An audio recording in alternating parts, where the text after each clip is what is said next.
Okay, welcome everybody, and anybody who is online, welcome.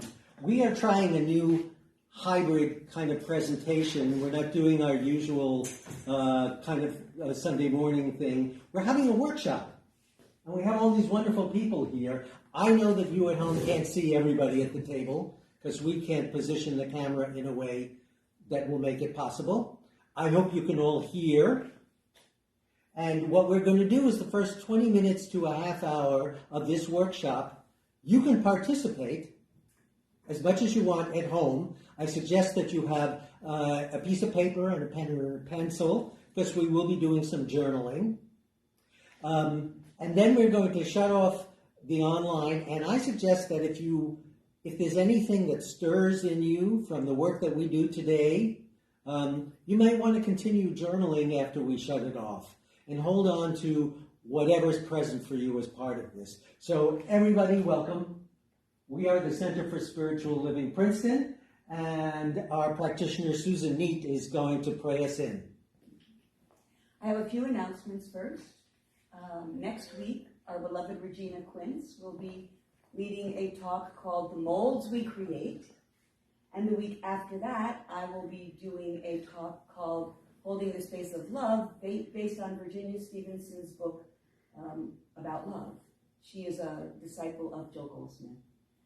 So let us close our eyes in preparation for this day and just start with a few loving breaths, knowing that they are breaths of love because it is God's expression. It is our life force that is God. And as we sit in this consciousness of oneness, I speak these words for each one here, knowing there is only one life that we call God, we call Spirit, we call Source, we call the infinite invisible. It is just one. You can call it what you want, but the feeling is a feeling of unity, of that knowing that as one with this Source, we are embodying all of its qualities. So this day is a day of love. Love expressed, God's self-giving way. It is expressing us right here and now. It is guiding this entire event. It is a blessing for all. So each one here is receiving, is guided, is open to deepening their connection to God, to learning something new, to feeling that beautiful presence, that light within, and being able to shine it on everyone here and beyond. And this is the truth, and I'm grateful, so grateful this is the truth. It is already in the loving law, and we all say together, and so it is.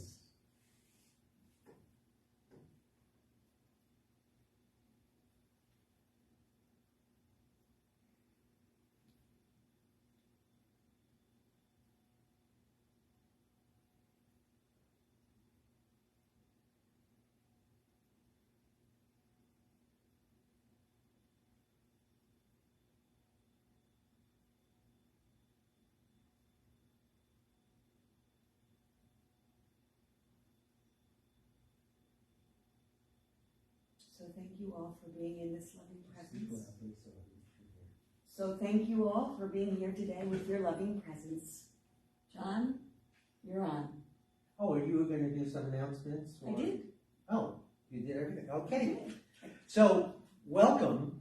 The plan for today was to explore the teachings of Emma Curtis Hopkins, who lived about 1850. I think she passed on around 1913 or something like that. And I thought about it. I thought, why do I come here? Why does anybody come and join a group like this? Because we all know that there's a place inside of us, I would say, that is more than what we experience on a day-to-day level. And we want to connect with that.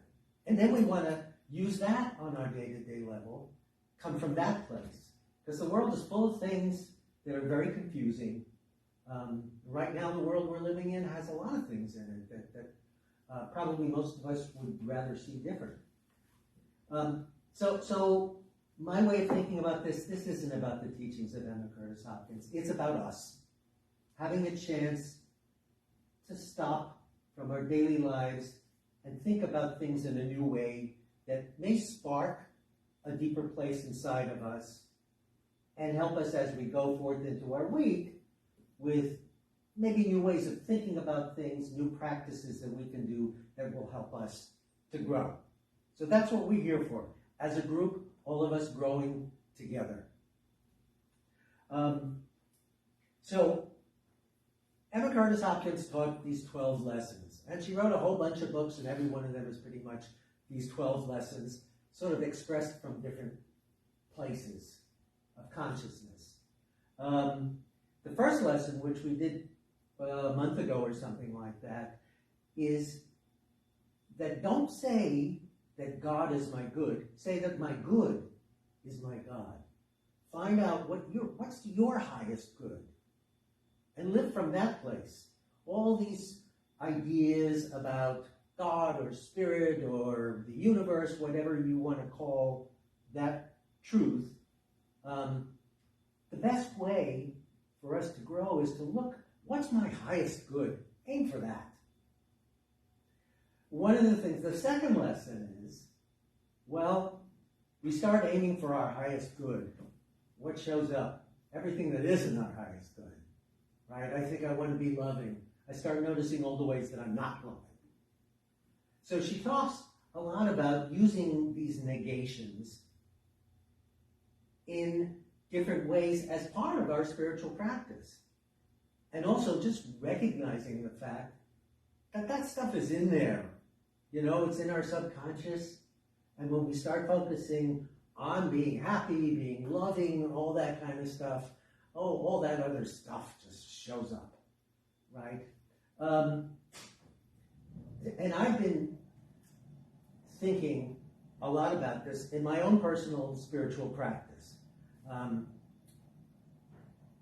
So I have a story I want to tell.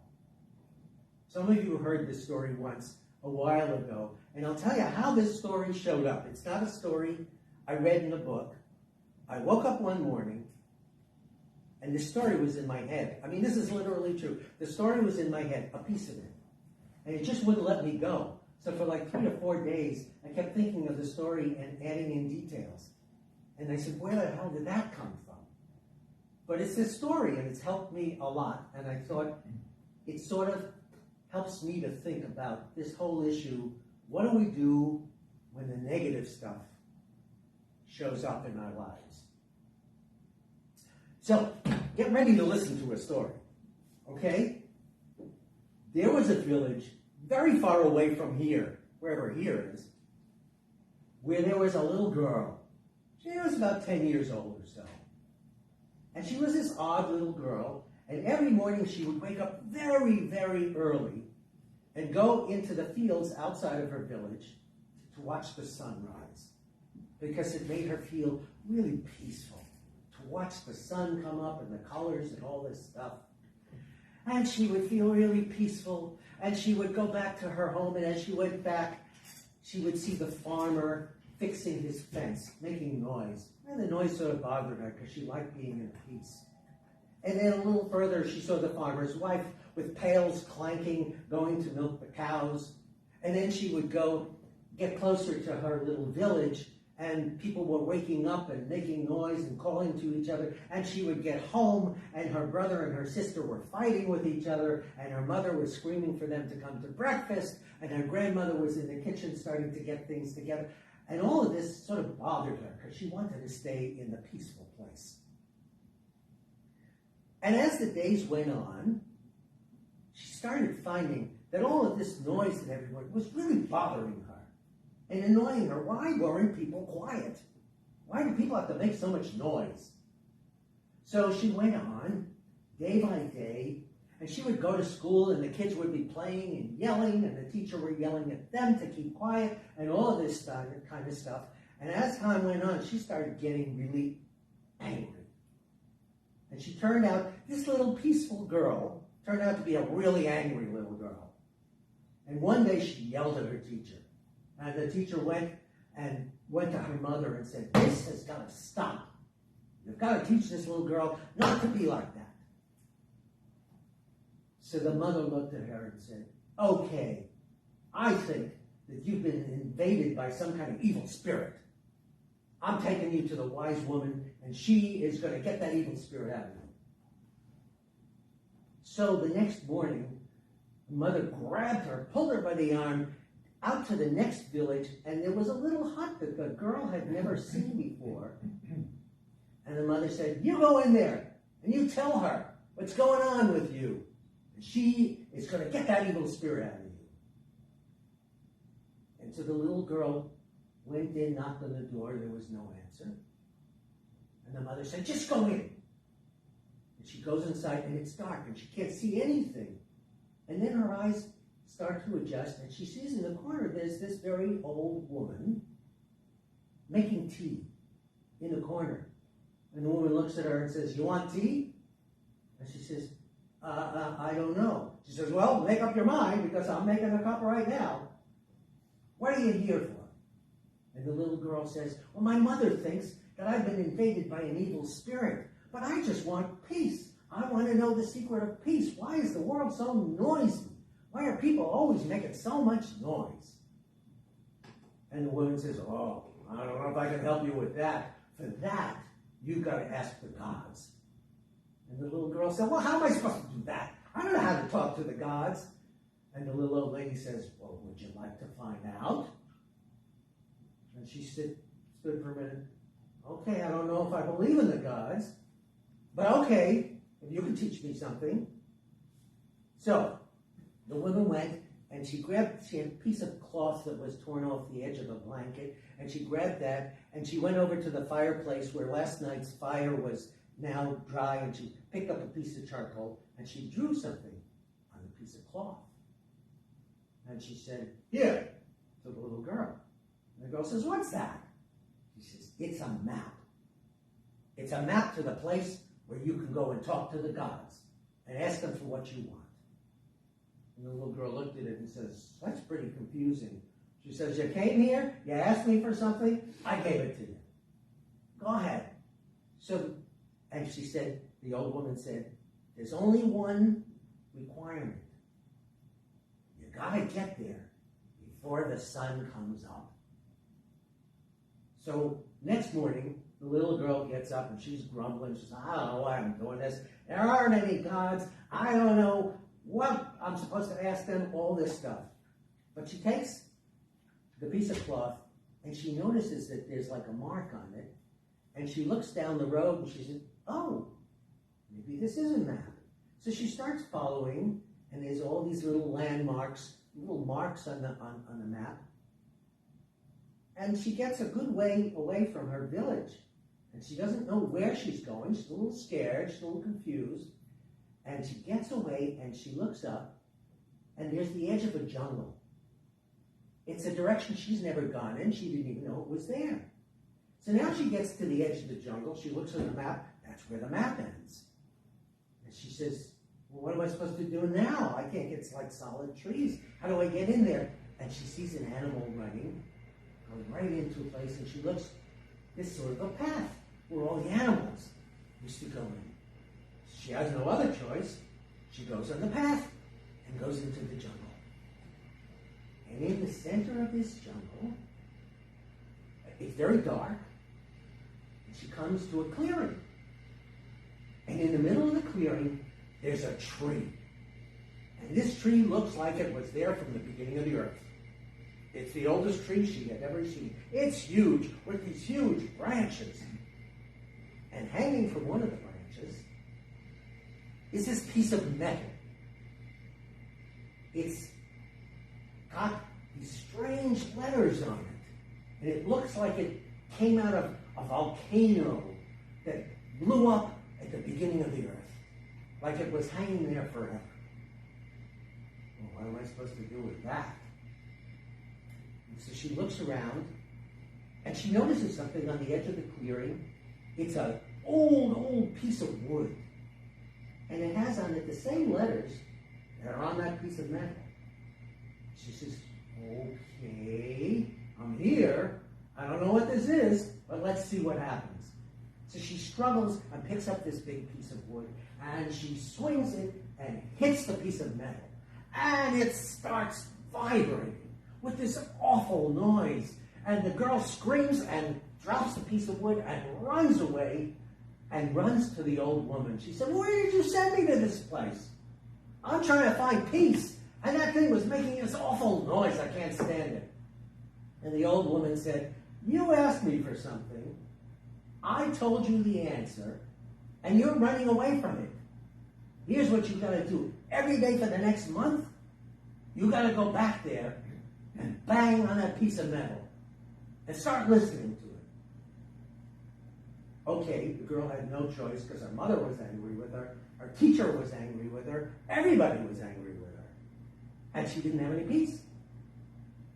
So she starts going back every day and banging on this thing, and the vibration was just shaking her up and all this stuff. But she stayed there and she listened.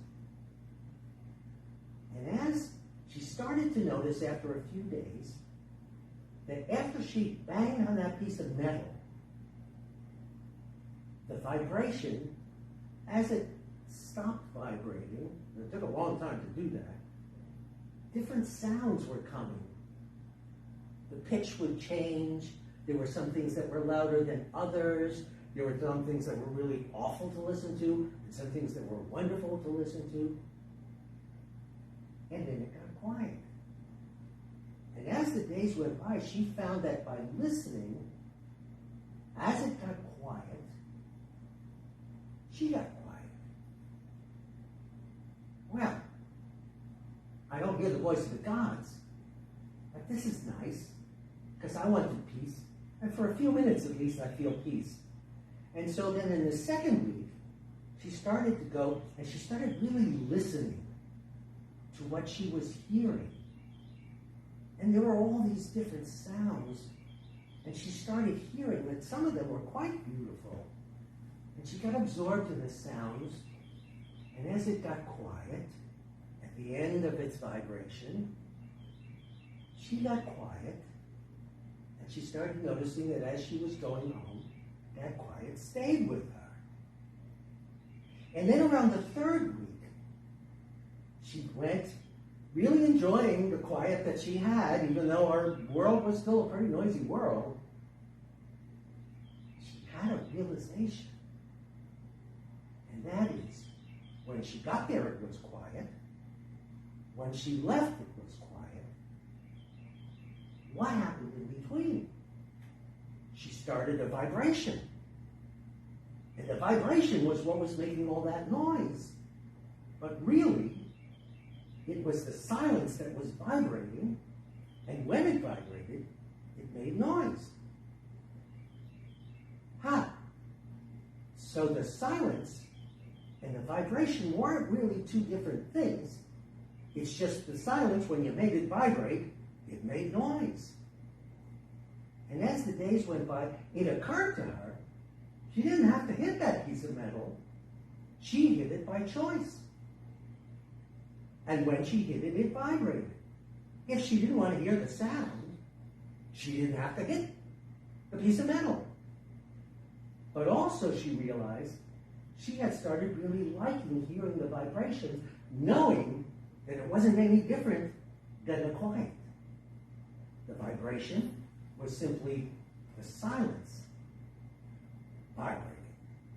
And she could listen to it that way. And then she found that as she went back to her home, she was really in the silence. And she would see the farmer out fixing his fence and banging on the fence. And she would say, that's just the silence, making noise. And the farmer's wife with the pails and her sister and brother fighting with each other. It's just the silence. The whole world is the silence, sometimes vibrating, sometimes not. And at the end of the month, she was in this place of real peace. And she went back to tell the old lady. So she goes to the old lady's hut, and she knocks on the door, and there's no answer. So she goes in, and the old lady is in bed. And she says, oh, I'm so glad you came back. Did you get the answer that you went to ask for? And she says, I think I did. It wasn't what I expected, but I think I did. And the old lady says, well, that's good, because I'm telling you, I think I'm at my end. I have been the wise woman for this village for many, many years. I'm tired.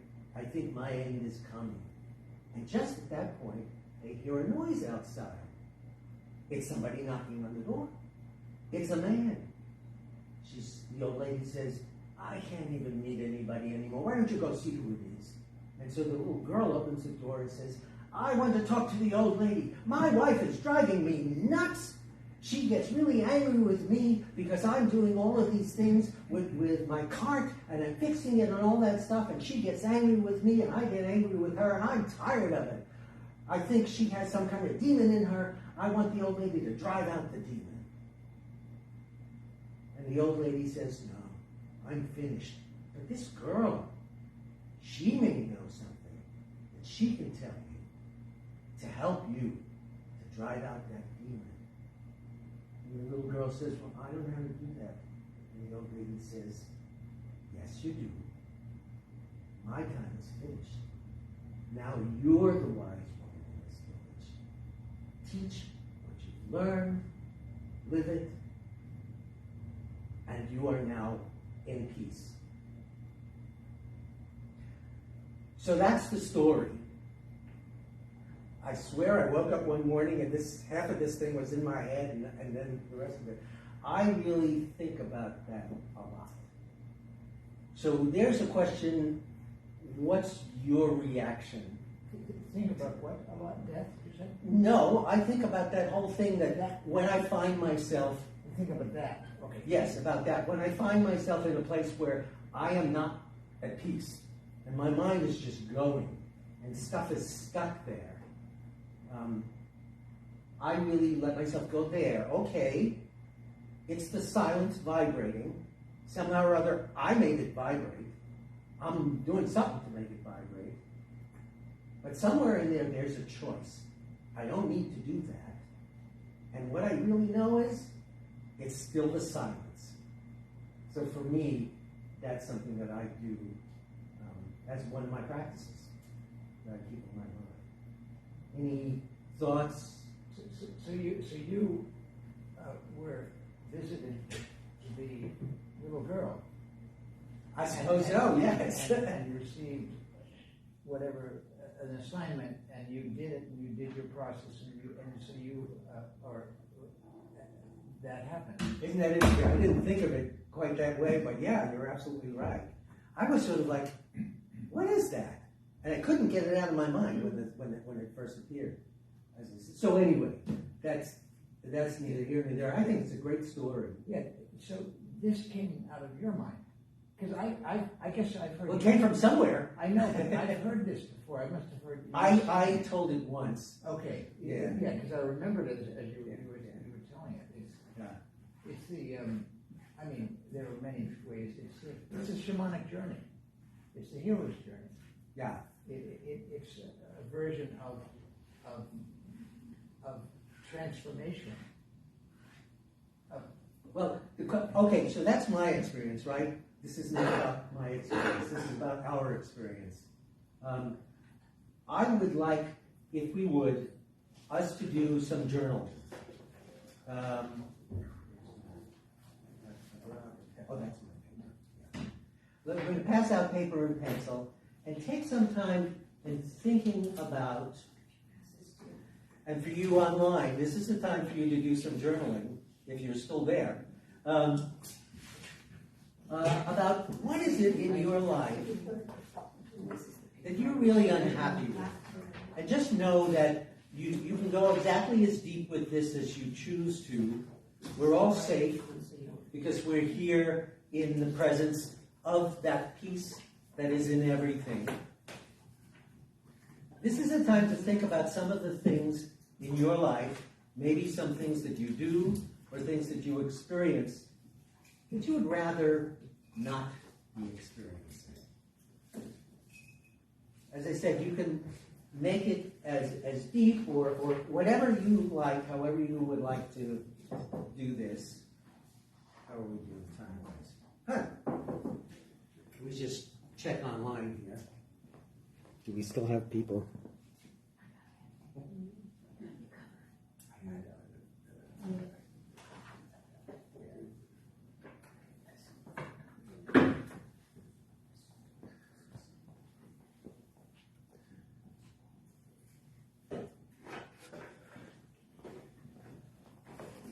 So we're going to take just a few minutes, for those of you online, to journal about what's not working for you right now in your life.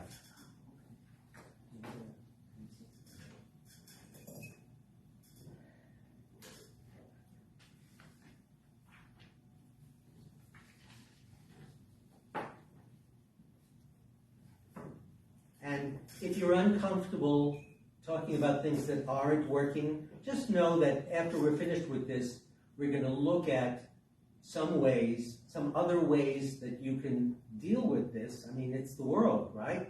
Things show up.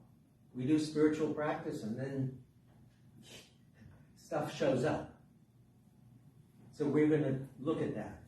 Right now, journal.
Remember, nobody but you is going to see this unless you choose to show it or share it.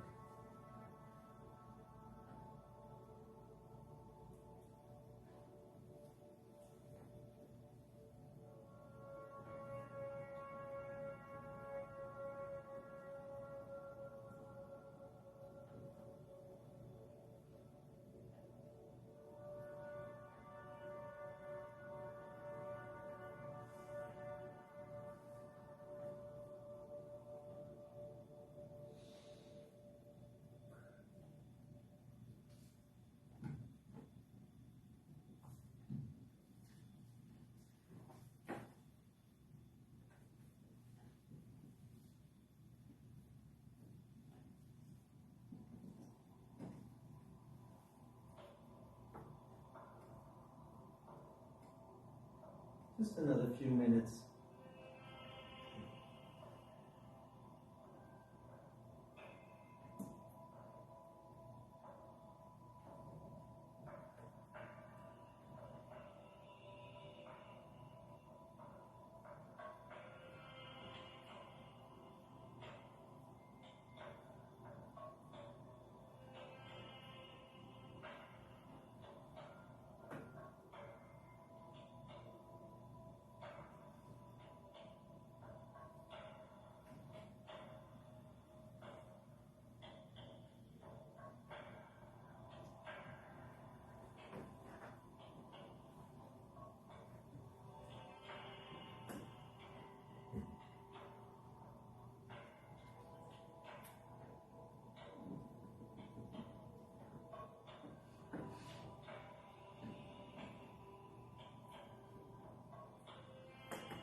And so start thinking now, if this that's in front of you was the best possible outcome, right? If you're experiencing, for myself, I know I wake up in the morning and I do my spiritual practice and I'm peaceful, and then I go about my day, and about the middle of the day I start realizing my mind is all over the place. Why is it that I can be so peaceful in the morning and I really can't connect with that peace in the middle of the day sometimes? I'm just like, my head is all over the place. And so I think that my highest thought about that is, if I made a choice, I'd be in a place of what I call living peace. I have this idea that it's not a nothingness, it's a fullness. So what would be your highest thought about the thing that you're writing here? Give that some thought. If that wasn't true and instead you had X, what would X be?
You can start bringing that to a close.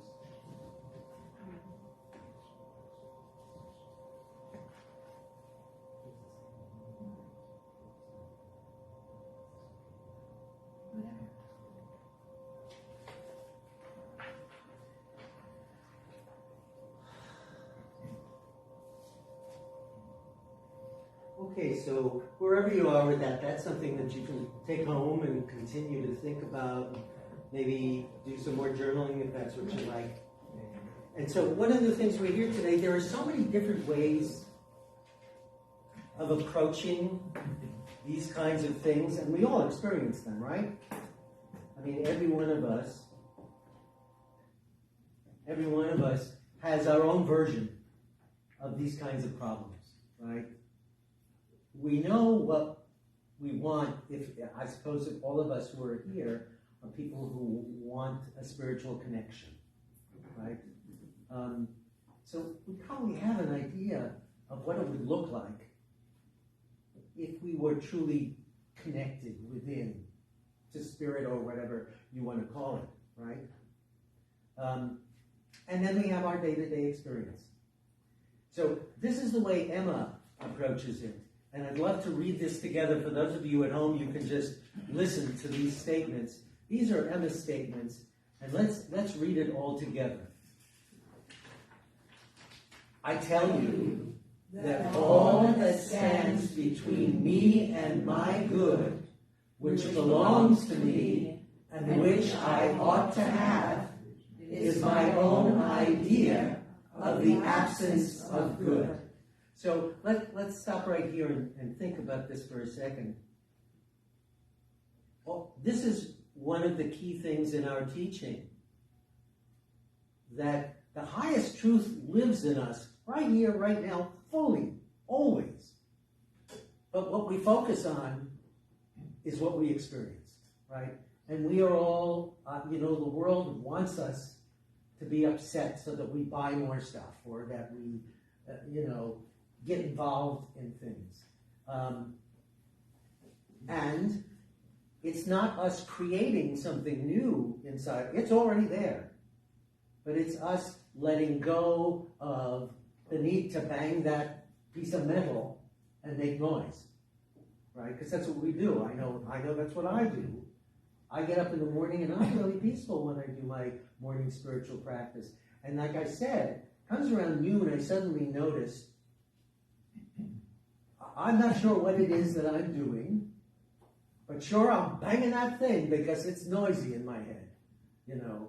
And I would rather not have it noisy. I'd rather carry the peace. But that means I probably have to change my behavior and my way of thinking about it. So I love this thing. And then let's all read together this second statement.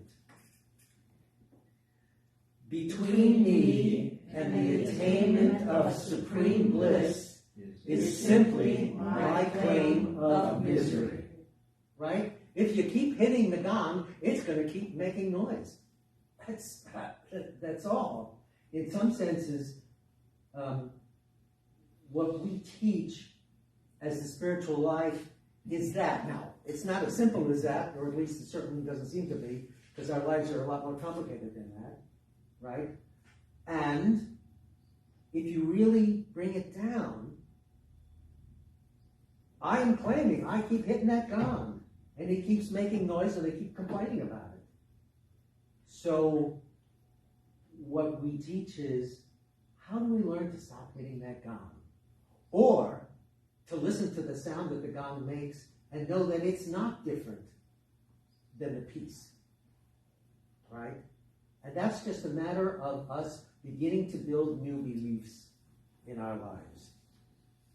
And so, since this took longer than I expected, and it's wonderful. I hope that you're getting something out of this.